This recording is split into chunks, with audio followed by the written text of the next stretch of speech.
versículo 17 e versículo 18.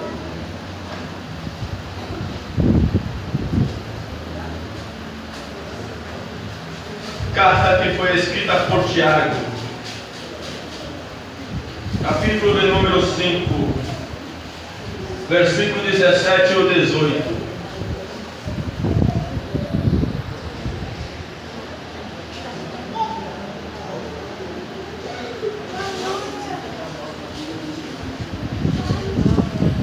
Todos encontraram? Sim. Capítulo 5, versículo 17 e o versículo 18. Diz assim a palavra do Senhor nosso Deus. Elias era homem sujeito às mesmas paixões que nós, e orando, pediu que não chovesse, e por 3 anos e 6 meses não choveu sobre a terra. E orou outra vez, e o céu deu chuva, e a terra produziu o seu fruto. Amém? Amém. Eu vou contar até 3, e no 3 todos os irmãos repitam esses 2 versículos. Amém? 1, 2, 3. Elias é homem sujeito às mesmas paixões que nós, e orando pediu que não chovesse, e por 3 anos e 6 meses não choveu sobre a terra. E orou outra vez, e o céu deu chuva, e a terra produziu o seu fruto. Amém. Os irmãos podemos sentar. Glória a Deus. Peço aos irmãos, por favor, dobrem a vossa atenção. Não permita que a atenção dos irmãos seja tomada. Amém? Mas dobrem a vossa atenção para a ministração da palavra. Não porque eu estou pregando, mas porque a palavra ela é de Deus. Amém, irmãos? Por favor, dobrem a vossa atenção. Bem, Tiago, o apóstolo, melhor dizendo, Tiago, ele, ao escrever a sua carta neste capítulo, ilustrando acerca da oração eficaz. O que é a oração eficaz? É uma oração que possui o seu efeito, que faz o seu efeito. Ilustrando acerca desta oração, da oração eficaz, Tiago, ele se volta ao Antigo Testamento e como exemplo de homem justo, cujas orações tiveram um grande efeito, tiveram um grande poder, Tiago, ele menciona Elias. Elias é um dos profetas mais surpreendentes da história do Antigo Testamento. O nome de Elias no original hebraico se traduz Eliyahu, que significa o Senhor é Deus. Elias foi um homem de caráter e totalmente dedicado ao Senhor nosso Deus. Devido a este compromisso, Deus pôde usá-lo poderosamente. Mas o que chama a atenção de Tiago não são os dotes proféticos especiais de Elias.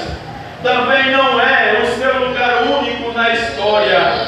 O que chama a atenção de Tiago é que Elias, sendo um homem, um ser humano comum, semelhante a nós, sujeito às mesmas paixões, sujeito aos mesmos desejos que nós, as suas orações tiveram um grande efeito, um grande poder. Aleluia! Dificilmente outra parte da história do Antigo Testamento Testamento brilhe mais do que a história da coragem e ousadia do profeta Elias. Elias, ele recebeu a mesma honra que Enoque e foi o primeiro profeta a ser transladado. Elias recebeu a mesma honra que Moisés e ele esteve com Jesus no monte da sua transfiguração. Comparando Elias com os outros profetas, eles profetizaram e escreveram. No entanto, Elias profetizou e atuou, mas nada escreveu. Não existe na Bíblia e nem na história um livro intitulado Elias, porque nada escreveu. No entanto, as ações, as atitudes de Elias lançam mais brilho ao seu nome do que os escritos lançam brilho ao nome dos outros profetas. Em outras palavras, Elias destacou-se mais pelas suas atitudes do que pelas suas palavras. Existem ocasiões em que atitudes falam mais do que palavras. Aleluia! Esta geração está acostumada, ou melhor dizendo, esta geração dá mais valor para as palavras bonitas. Esta geração dá mais valor para as frases de efeito. Esta geração valoriza menos o comportamento e as atitudes. No entanto, aqui na igreja de Jesus Cristo, atitude e comportamento fala mais do que palavras. Aleluia! Paulo disse a Tito, no capítulo de número 2, no versículo 7 e 8, em tudo te dá por exemplo de boas obras, na doutrina mostra gravidade, sinceridade, linguagem sã e irrepreensível, para que o adversário se envergonhe, não tendo nenhum mal que dizer de nós. Aleluia! Muitos possuem aparência, mas está faltando o poder. Muitos falam da fé, mas está faltando as obras. Muitos têm palavras bonitas, declarações bonitas, mas está faltando o caráter. Na igreja de Jesus Cristo, atitude e comportamento falam mais do que palavras. Glória a Deus. Elias, ele se tornou o marco da história de Israel e o destaque de sua geração, porque na vida de Elias Deus realizou 7 milagres. Primeiro milagre, Elias fez cessar a chuva. Segundo milagre, Elias multiplicou o azeite e a farinha na casa da viúva de Serepta. Terceiro milagre, Elias ele ressuscitou o filho da viúva de Serepta. Quarto milagre, Elias fez fogo descer do céu no Monte Carmelo e consumiu o seu holocausto. Quinto milagre, Elias restaurou a chuva. Sexto milagre, Elias invocou o fogo do céu que consumiu 2 capitões de 50 e seus soldados. Sétimo milagre, Elias com a sua capa, ele abre as águas do Rio Jordão para que ele e Eliseu atravessassem. Todos esses milagres foram realizados por Deus através do profeta Elias. E por causa destes milagres, Elias se tornou o marco da história de Israel e o destaque de sua geração. Entenda uma coisa: Elias, ele se tornou o marco da história e o destaque de sua sua geração, porque na vida dele houve as manifestações de Deus. Foi Deus que destacou Elias. Aleluia! Irmãos, o que destaca uma chamada não é anúncios em redes sociais. O que destaca uma chamada não é a classe social, não é um poder aquisitivo. O que destaca uma chamada é as manifestações de Deus. Aleluia! E para Deus se manifestar no meu ministério, para Deus se manifestar na minha chamada, eu preciso deixar Deus me usar. Aleluia! Glória a Deus! E quando Deus quer usar alguém, quando Deus quer usar alguém, Ele não olha para a idade, Deus não olha para a aparência, Deus não olha para diplomas, Deus Ele olha para a sinceridade.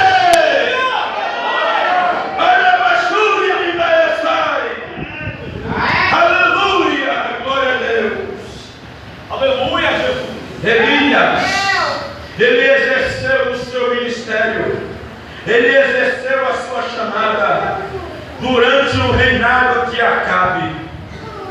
Acabe, ele é filho e sucessor de Omri e tornou-se o 7º rei das 10 tribos do norte de Israel. O reinado de Acabe é dividido em 3 partes: militar, político e religioso. Como um líder político e militar, Acabe mostrou ser muito eficiente. Acabe derrotou Ben-Hadad, rei da Síria, inimiga de Israel, uma importante vitória. Em seguida, Salmaneser, rei da Síria, ele vinha progredindo, vinha crescendo. Então Acabe se aliou com Ben-Hadad, rei da Síria, e juntos pelejaram e derrotaram Salmaneser, rei da Assíria. Vitorioso, Acabe faz uma aliança com a Fenícia, e a Fenícia abriu as portas marítimas para as 10 tribos do norte de Israel, e isto resultou em prosperidade para as 10 tribos do norte. O reino de Acabe foi tão próspero, foi tão glorioso, que o reino de Acabe é o segundo, é o terceiro depois do reino de Davi e de Salomão, como os reinos mais prósperos da história. Aleluia! Então, como líder militar e como líder político, Acabe está de parabéns. Mas como um líder religioso, Acabe fracassou. Nesta aliança que Acabe fez com a Fenícia, Acabe se casou com a filha de Etibaal, Jezabel. Etibaal, ele, além de ser o rei, ele também havia sido sacerdote de Baal. O Baal aqui neste texto, o Baal aqui é identificado como Melcarte, o deus da chuva e da tempestade. E ele também servia a Sera, a deusa da fertilidade, pois Etibaal era sacerdote. E Jezabel, ela cresceu, servindo a Melcarte, que é o Baal identificado nesse texto, e a Sera. Quando Jezabel se casa com Acabe, ela não deixou seus falsos deuses. Pelo contrário, Jezabel levou para Samaria o seu deus Baal, deus da chuva e da tempestade, e levou consigo a Sera, a deusa da fertilidade. E ainda mais, Jezabel, ela persuadiu Acabe, ela convenceu Acabe a abandonar os preceitos de Deus. Persuadido por sua esposa, Acabe deixou de lado a palavra do Senhor, o temor do Senhor, e Acabe se tornou adorador de Baal, adorador de Asera. Por isso que é um perigo para a igreja. É um perigo para a igreja. Deixa o pastor falar, né? Glória a Deus. Acabe ele se tornou adorador de Baal, persuadido por sua esposa. Glória a Deus. Ele deixou os preceitos de Deus, deixou os mandamentos do Senhor. E ainda mais, Jezabel levou consigo